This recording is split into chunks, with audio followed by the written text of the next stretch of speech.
Hello friends, welcome back to my channel live with Samriddhi. তো friends, আজকে আমার পাপা আমাদের জন্য মাটন কষা রান্না করবে। এই রেসিপিটা আমি নিয়ে এসে, এটা আমার পাপা, আমার মাস্টার শেফ।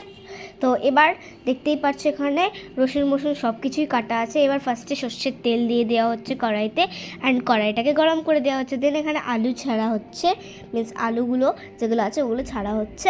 আলুগুলোকে ভালো করে ভেজে নেওয়া হচ্ছে, অ্যান্ড ভেজে নেওয়ার পরে তুলে নেওয়া হচ্ছে। আমার বাবা না দারুণ রান্না করে, হ্যাঁ। তো দেন ফ্রেন্ডস দেখতে পাচ্ছি এখানে তেজপাতা, দারচিনি, মারচিনি যেগুলো হয় ওগুলো দিয়ে দিচ্ছে, লঙ্কা দিয়ে দিচ্ছে, শুকনো লঙ্কা ভালো করে ভেজে নিচ্ছে।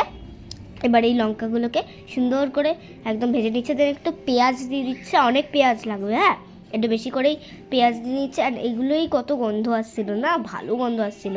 দেন এখানে দেখতে পাচ্ছ টমেটো কুচি দিয়ে দিচ্ছে, টমেটো কেটে একদম দিয়ে দিচ্ছে। অনেকক্ষণ ধরে এগুলোকে মিক্স করেই যেতে হবে, আর টমেটোগুলোকে ভেঙেও নিতে হবে খুন্তি দিয়ে। দেন এখানে দেখতে পাচ্ছ রসুন দিয়ে দিচ্ছে, থেতো করে রাখা রসুনগুলো।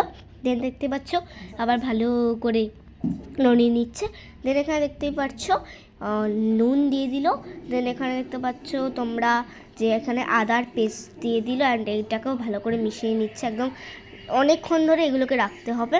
দেন ফ্রেন্ডস এখানে হলুদ গুঁড়ো দিয়ে দিচ্ছে, এখানে দেখতে পাচ্ছ জিরে গুঁড়োও দিয়ে দিচ্ছে। দেন ফ্রেন্ডস এখানে দেখতে পাচ্ছ লঙ্কার গুঁড়ো দিয়ে দিচ্ছে, স্পাইসি। এগুলো তোমরা তোমাদের স্বাদ মতো দেবে, লঙ্কার গুঁড়ো অ্যান্ড নুন। দেন এখানে দেখতে পাচ্ছ ভালো করে মিক্স করে নিচ্ছে। দেন ফ্রেন্ডস এখানে একদম এরকমভাবে গ্রেভিটা হয়ে গেছে না, একদম এখানেই জিভের জল আসছিলো আমার। দেন এখানে দেখতে পাচ্ছ মাটনগুলোকে দিয়ে দিচ্ছে, যেগুলো মাটন ছিল ধুয়ে রাখা, ওই মাটনগুলোকে আমার পাপা না দারুণ রান্না করে, ঠিক আছে। সো এখানে দেখতে পাচ্ছ মাটনগুলোকে দিয়ে দিচ্ছে, অ্যান্ড এই গ্রেভিটার সাথে মাটনগুলোকে একদম ভালো মিহি করে মিক্স করে নিচ্ছে বাই। এখানে দেখতে পাচ্ছ মাটনগুলো ভালো করে একদম মিক্স করে নেওয়া হয়ে গেছে বেশ গ্রেভির সাথে। তো এবার একটা এগুলোকেই ঢাকা দিয়ে একদম বসিয়ে দিতে হবে। তারপর অনেকক্ষণ না কষা করতে হবে, এটার অনেকক্ষণ মাঝে মাঝে একটু চেক করে একটু নড়িয়ে দেবে। দেন ফ্রেন্ডস আলু ফালু দিয়ে দেওয়ার পরে এখানে দেখতে পাচ্ছ হয়ে গেছে আমাদের মাটন কষা। দেন দেখা যাচ্ছে আমি খাবো এখন, অ্যান্ড এটা খেতে অসাধারণ ছিল, এত ভালো ছিল, মিন্স এতটাই টেস্টি ছিল, আমি আর কি বলবো।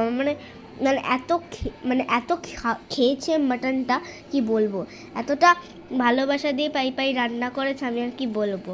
ভালোবাসা দিয়ে তারপর কতটাক্ষণ লেগেছে বলো তো, এনার্জি দিয়ে অনেকক্ষণ ধরে আমার জন্যে মাটন কষা বানিয়েছে, আমি খাবো তাই জন্যে। অ্যান্ড এটা আমার ফুল ফ্যামিলি, এটা আমার মা, আমার পাই দ্য মাস্টার শেফ, অ্যান্ড আমি। তো ফ্রেন্ডস প্লিজ রেসিপিটা ট্রাই